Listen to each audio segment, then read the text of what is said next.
Good evening, everybody. Here I am in my new place. I am in Oxford. I'm watching a couple of dogs. So I am staying in this genuinely gorgeous. It's actually a house. It's an Airbnb. It's the couple's Airbnb.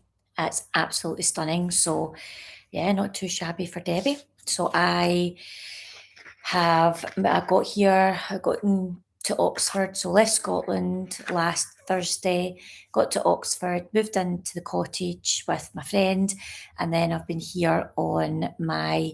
Hi, Greg. I've been here on my pet sit since Monday. So yeah, all going well. So yeah, here we are. Another day at the sofa chats. We're getting so close. Look how much is left of the book now. You can see it's tiny wee amount. So as you know, it's me, Deborah Craig, and Uncertainty is Your Superpower is the name of my book. And you can get it on Amazon, on Kindle or paperback if you are interested. Try and get a better angle here with the camera, see if that's any better. And as I said, I'm here every time I do sofa chats. I mean, even just in the last couple of months, I've been in Italy, in Monopoly. I've been in Venice, in Italy. I've been in Scotland on my mum's sofa, and I've also now been here in Oxford in this gorgeous apartment. So, yeah, without further ado, a quick reminder that this is not therapy, it's not coaching, it is not a workshop. It's just me reading a chapter or a passage from my book and opening up the chat. You need to be subscribed if you want to chat. And we, just explore a little bit more in depth about the chapter and about really what the message is from each chapter, because there's a life lesson in all of it. So yeah, without further ado, let's jump into, go this way. Chapter 16, The Call to Italy. When whispers turn to roars. How appropriate, since I've just been thinking about Italy all day long today and absolutely missing it. I mean, I love here in Oxford, but I do look forward to when I go back to Italy. Puglia felt like the perfect in-between, quieter than places like Rome and Venice and Florence, but steeped in beauty with a vibrant energy. It seemed to have enough tourism to feel alive, yet still retain its authenticity, local character and groundedness. And oh my, the architecture. Can I just check something before we start here? Why do I feel like if I skipped one? Oh. Oops. I'm sorry. Let's start again. Chapter 15. How did I miss this? This should be turning of the tides. Actually, Greg, you were on last week. What's wrong with me? Have I got this muddled up? No. Right, I take all of that back. It is chapter 16. I'm so sorry. Gosh.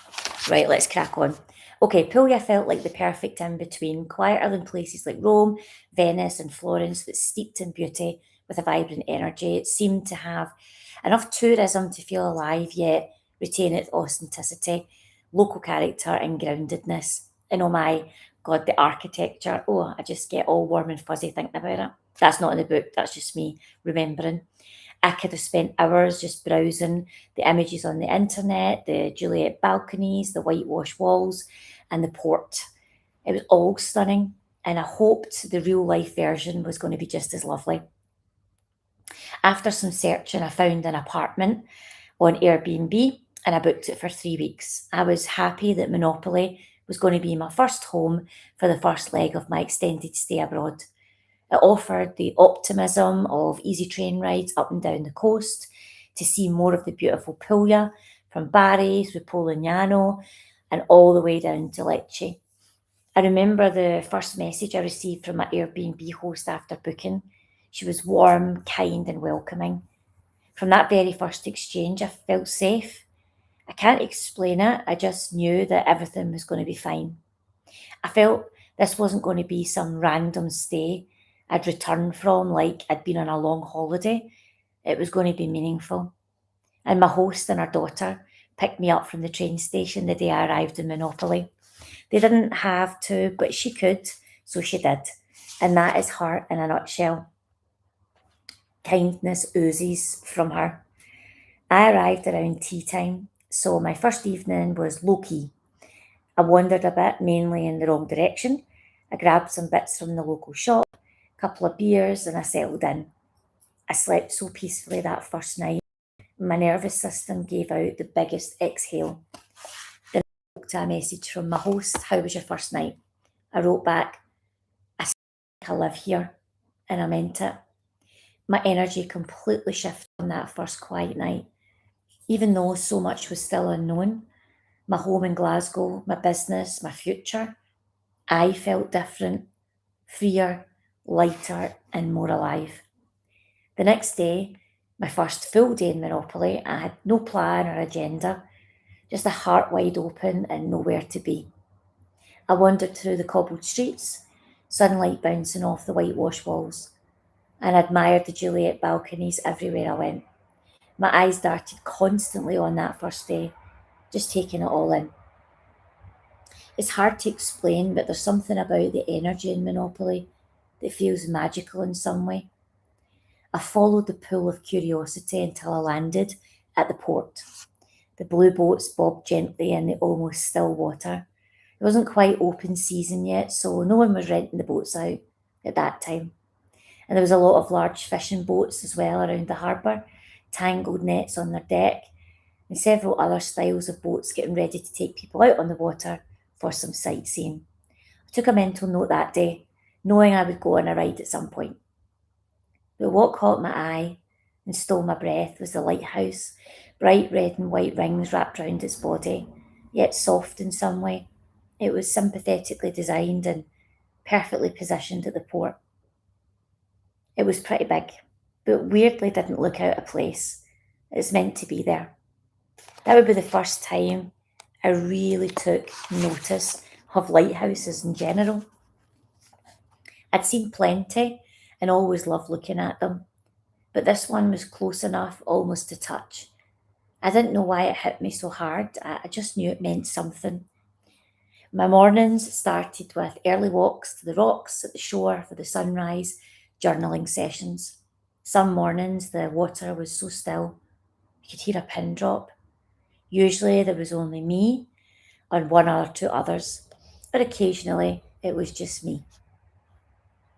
I loved the sound of the water lapping against the rocks, but I equally loved it when the wind was strong and the waves crashed against them. Stillness and wildness both stirred something inside of me. I loved breathing in the air, closing my eyes and just being. I was a sponge, soaking it all up and embodying the energy. Every day I felt blessed by the gift of being able to watch a sunrise with a peaceful heart. Not problem free, but they sure didn't feel as bad on those mornings. I was doing it. I was living a life in a very different way from my life in Glasgow. It marked the beginning of something significant. I could feel it. I was funding myself, juggling two countries, two sets of bills, and my clients, all the while thinking about what was next for my business. My nervous system was calm, and for that I'm eternally grateful. It's a skill that changes your life when you master it. The days rolled on, and the pace of life was perfect. I'd have catch ups with my host over coffee, and every time we spoke, I felt steadier, calmer, seen. She made me feel like family, and that groundedness gave me inner peace to truly listen to my intuition. That's when I knew I needed more than 3 weeks in Monopoly, a lot more. I extended my stay, taking me to a little over a month. I was so relieved that I'd listened to my gut and stopped myself from mapping an entire Italy trip out rigidly like I'd first planned. Sometimes you just have to trust that something out there is for you. All you need is that first couple of steps. Every new day, I felt increasingly ease. New ideas were flowing in my life. But the seriousness of the situation in my business was becoming apparent. 2 lines of business were almost gone, and things needed to change if I wanted to stay a solopreneur. This was the scariest time and the best time because I was being guided to make significant changes. My loudest two thoughts were, what if you brought people here and created the retreats you always dreamed of hosting? What if you lived here for a while? Imagine what that would look like. And why couldn't they be possible? That's precisely how my retreats were born. No big fixed plan, just space to think, breathe, and listen. I did some research and found the ideal villa for my first small, intimate retreat. It sounded perfect in every way, and I was sure I was doing the right thing. It was an easy decision, confirmed by the fact that it was straightforward to find people who wanted to join. That's how I knew it was right. So many other business ideas in the past felt heavy, and that's a good signal you might be going in the wrong direction. By the time my birthday rolled round, almost the end of my 30 something days in Monopoly, a couple of my friends came to visit. I took them to all the spots that I discovered along the way, loving my job as tour guide, laughing and having some drinks and enjoying the best food.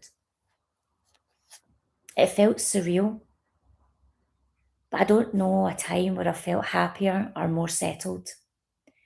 I'd officially booked the retreat space. 2 clients had immediately signed up. I mean, it was so fast and painless, I almost doubted myself for a second. Just a second. My 49th birthday was unfolding in a way I never thought possible, and yet there I was, doing it. I was starting over in the most beautiful way. Italy taught me something I'll never forget. Home isn't where you're from. Home is where your soul feels peace. And I had found mine, at least for a while. The bigger calling, when it was time to pack up and head home.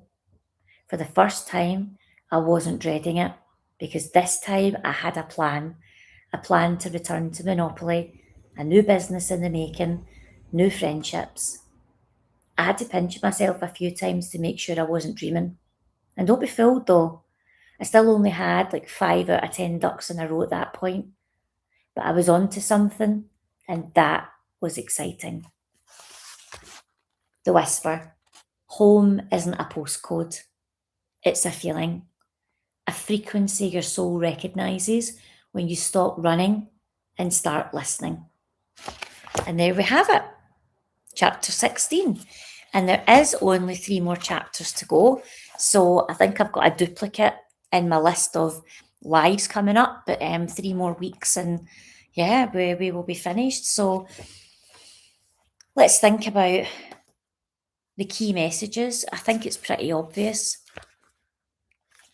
that your home is not a postcode, because sometimes you can live somewhere. So I don't know about you, but I lived in my house when I lived in Glasgow for 19 years. When I moved into my house, I always said this is going to be a short sit because I actually thought I'd get married and we would go and live somewhere else and all that stuff. And my life didn't go that way. But it wasn't that I felt unsettled in the house. I never did. But I just had a feeling that it wasn't where I was meant to be for the rest of my life. And I think when I think about home isn't a postcode, how can I say this without sounding weird? It was my home for 19 years, but it never felt like I was truly settled. It's like I always knew something else was out there for me. And I don't mean that I knew it was travel, because I didn't. That's only a recent thing. But I just never saw myself there long term. And yet I was very happy there. But 19 years, and yet I go to Monopoly and I just have this feeling of, I think this could be my home. Not the flat that I was in, but more about the location. And I think maybe that was the other thing. It was less about my house, maybe not feeling like home, and more about not feeling like Bishop Briggs was my home in Glasgow, knowing that I'd outgrown that. So every time I move somewhere now, like say for example, when I came to Oxford, I've stayed in my friend's cottage with her once before. 4 days is all I was in it. And I'll never forget the first time I went there. I felt like I was at home and I was having a difficult time in my business and life. And it's 2 years ago actually. And I remember going to her house and thinking, this feels like home. And it wasn't necessarily that it was a cottage in Oxford. It was the feeling that I got when I was there. I could exhale. And then when I came back down and I got back to the cottage, I had the exact same feeling. It's like this feels familiar, but not familiar in the way. See, I was back at my mum's. That's familiar because it's what I'm used to, or in my own house is familiar. No, familiar energetically, like it's like a soul connection where you're like, oh, this is familiar and it makes me feel good. So I can exhale and I can trust I'm exactly where I'm meant to be. That was the feeling that I got immediately when I came to Oxford, immediately. And I'm in this gorgeous house that is all to myself. It's actually the Airbnb. It's so beautiful. And it's just, I can exhale massively here and have time to myself as well, which is really nice.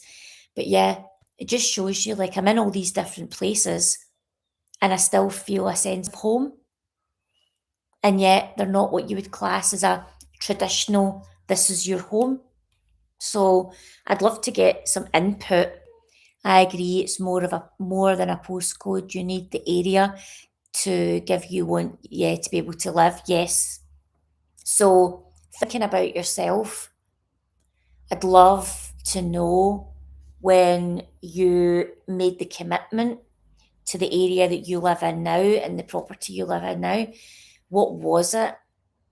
Like, did you have that moment of, oh, I've arrived, that this is a thing, and it's not just because I've searched the area and found a flat with a certain number of bedrooms or whatever. Was it more of, I just know energetically? I'd love to get anybody's insight on their thoughts on that. I also think as well it can be people, because when people come and visit me, when I'm connected to those people, I feel at home. So people make me feel home. I don't actually have to be in the location. So every time someone sees me and they're from Scotland or wherever, then, or England now, then I don't, even although I'm not home as such, I'm in maybe my Italian home. It feels like a feeling of home inside because I'm with them. And also as well, like depending on the community and the area. So there's something about Italy actually in general, like they're just such a friend, they're so friendly.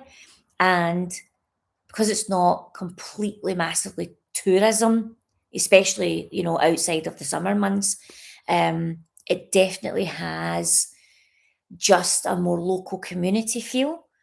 And there's just something so homely about it. Um, and it's not big.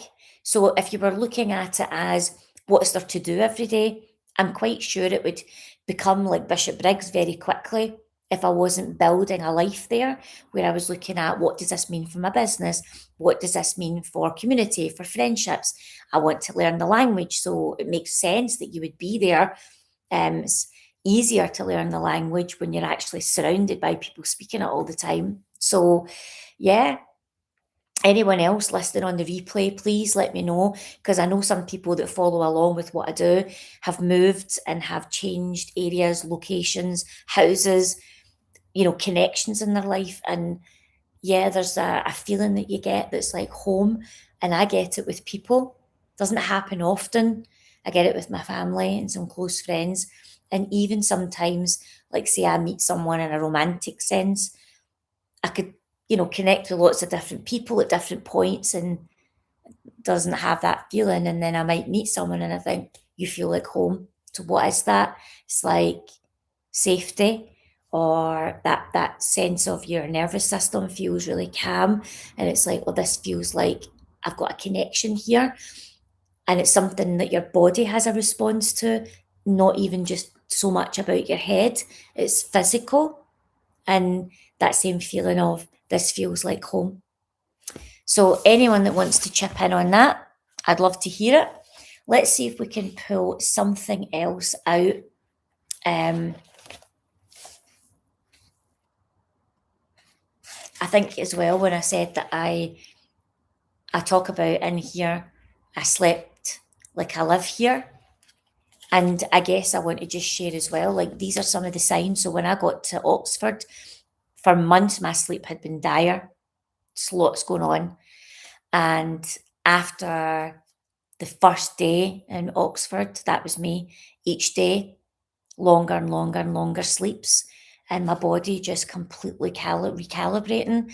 And for me, one of the telltale signs when I'm out of sync with myself and maybe worrying and there's different things happening, stressors, etc., my sleep's one of the first things to go. So when I started to feel my body settling, feeling at home, my sleep started to come back. Now, granted, I didn't have a particularly good sleep last night, but then the dogs weren't used to me and they were a wee bit, not unsettled, that's the wrong word, but one of them's deaf, the dogs that I'm watching.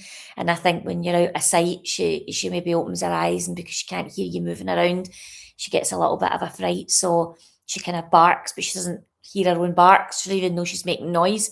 So yeah, it can just be a wee bit disruptive, but I'm sure tonight we'll all settle into it. But up until that point, the days that I had been here, sleep had really balanced out, and it's always a telltale sign for me. Things are falling into place. Alignment is happening again. I can hear my inner voice. I can trust my decision making. I can come from a place of responding, not reacting. Um, yeah. And I can also feel energized because I'm not shattered with limited or broken sleep for months and months. So, again, I'd love to hear anyone's thoughts on that. Like, you know, sleep wise, when it's disrupted. Um, I know some people that have had property before and they've had terrible neighbours, and it's absolutely just made their quality of life really difficult. So again, it can even ruin a house, which potentially could be good, but when you're surrounded by the wrong energies, that can have an impact as well. And then it starts to make you feel like this is not my true home, and you start thinking, what else is out there? So that was another little insight I was just thinking. What else? Anybody else get anything that they want to chip in the last few minutes? Do you know where I actually slept really well too? It was in Venice. I do wonder if it's an Italy thing. Um, I actually slept really well in Venice, but that could also have been getting lost in the first night and having 30,000, no, 22 or 25 maybe, thousand steps. Ended up on, I walked that much that I looked out at one point and I was like, why is that building on the other side of the canal? That's how far I'd walked. I'd walked all the way onto the other side, which I was totally lost. And it took me ages to find my way back. I think it was over 3 hours. So, yeah, I did sleep well that night, but maybe that was the reason why. So, Greg, you're saying there on the other side, you get lots of sleep, but don't feel the benefit of it. Well, yeah, that's entirely true as well. Like, I think if environmentally we're not in the right place, whether it's the location, the people, the energy, whatever, you can get as many hours sleep as you think your body needs and still not feel your true self, because there's a part of you that's probably not fully switching off or able to reset. And that often comes when we've got worries and stressors and a whole host of other things going on round about us. I had no reason at times not to sleep well when I was home, in Scotland. And again, if I had lots of things in my mind or there was lots of stuff going on round about me, it really did have an impact. And maybe I did sleep and still, as you say, not feel refreshed for it. So I think there's definitely an element of that in there. Um, but in the right environment, in the right people, with the true self care, I do think that the body can truly exhale fully. And in that exhale is when we're able to rebuild our energy. And definitely that's what I've experienced since coming to Oxford. So many things that were outstanding before I left to come here, I just had lots of worries, things that were, I call them open loops in my head, but you could think of them as like the tabs in the laptop, how many tabs have you got opened? I think I had far too many open loops. And as it was the day before I was leaving, one big one got sorted. I had a gift for my birthday and it broke straight away. It was a Tiffany necklace. And I was stressed about trying to get the resolution. It was just at the back of my mind all the time, even though it was in the process, we were returning it, but there were going to challenges on the issue. And I guess I was just concerned because it was extremely expensive and it was just another open loop. So I think just all of these things, business, Italy, I just left, I'd had a life there as well. So I'd had stressors even when I was there, things that had upset me and worried me. And here I was on to something else. And then I knew I was going to Oxford and just all the change. So, yeah, a massive exhale, as you can imagine. So I'm feeling very peace within at the moment, very calm and relaxed. And long may it continue. So, if anyone else watching this on catch up would love to contribute into the comments, I will be absolutely certain to comment and respond. But please let me know, even if you watch it on the replay, just drop replay in and let me know. Give it a like, share, subscribe. And yeah, make sure you're following along. We've only got 3 more sessions of moi, uncertainty is your superpower. And I actually am in the middle of working with the guys, with a team of guys that are au fait in YouTube. So I actually have such a lot that's been going on in my life. And for a long time, I've almost felt that like my life is my business because I'm everywhere. I do all these different things. Like right now, I'm even doing pet sitting because I can, and it's a paid job. And it means I get to watch gorgeous dogs. I get to go out walking. I get a little bit of money from it, which is always good to tide me over. But it lets me take a true break from chasing, the next hustle. It allows me to take a step back and go, okay, I've got everything that I need. I've got rent from my house, get some paid work, get some client work here and there. But do I need to hustle on my next big project? No, I don't. What I can do is step back and allow my true and my intuition to come to the surface and hear those voices that say, you're ready for something else. And that something else, you heard it here first, is it's going to be YouTube. I'm going to look to build that out in a lot more depth, which is another reason why I decided to start sofa chats, because I thought I need to get comfortable showing up all the time.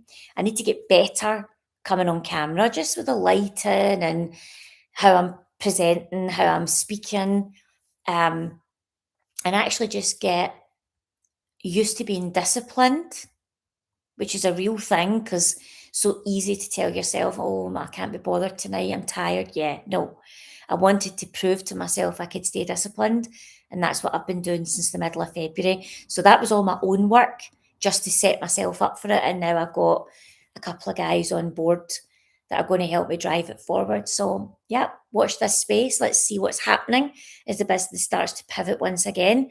I've already started looking at retreat space for next year. But yeah, let's do one thing at a time. It's going to be YouTube. And then probably after that, maybe another book or something else in that space. And another retreat, I'm sure. But I'm actually going to see some retreat space on Friday or Saturday here in Oxford, because if I'm going to be between Oxford and Italy until I get a visa, then yeah, why wouldn't I consider doing something in the UK? And Oxford is stunning. So I'm going to have a look at some retreat space, and yeah, we'll see what comes of it. So that's you, all the updates. I will love you and leave you. Thanks for joining tonight. I hope you are great. Anyone that's listened in, I hope you have a good sleep tonight. I hope you can do a proper exhale and actually feel your peace within your body. I certainly feel that way now. So I'll go and have a cup of tea and chill out for the rest of the night. So I'll see you all next week. Bye for now.